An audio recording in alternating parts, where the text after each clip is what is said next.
எல்லாம் ஏமாத்துற வேலை அவள் தான். நிதி எங்கே கொடுத்தாரு? கொடுக்கலையே. பாரு அப்படியே போய்து, ஒன்றுமே கிடையாது. ஆனால் வந்து எவ்வளோ கொடுத்தாலும் பத்தாதுன்னு சொல்லி பேசியிருக்காரு. அது நீங்கள் என்ன நினைக்கிறீங்க? எவ்வளோ கொடுத்தா எவ்வளோ வாரி கொடுத்தாரு அவர்? ஒன்றும் கொடுக்கலையே.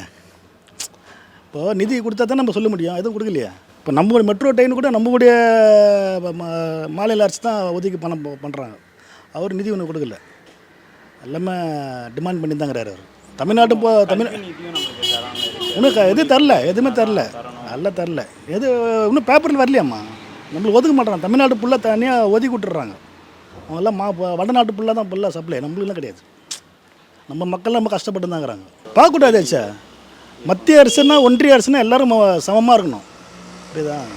சமமாக இருந்தால் சமமாக இருக்கணும். இங்கே வந்து அவருக்கும் இத்தனை % ஓட்டு போடுறாங்கல்ல, அவருக்கோசரம் நிதி ஒதுக்கணும்ல. பொதுவாக எல்லோரும் மக்களுக்கும் பண்ணது தான் ஆட்சி பண்ணுறது. மத்திய அரசுலாம் சரி, மாநில அரசுலாம் இதெல்லாம் வந்து பார்க்கக்கூடாது. இதனால் மக்கள் தான் பாதிக்கப்படுவாங்க. அவங்களும் ஒன்றும் கிடையாது. பண்ணணும், நிதி ஒதுக்கணும். ஒதுக்குனா நல்ல பிரதமர்னு நான் சொல்லுவேன். இல்லைன்னா அவர் ஒரு மாதிரி பிரதமர் தான். அவர் கட்சிக்காரர் தான்.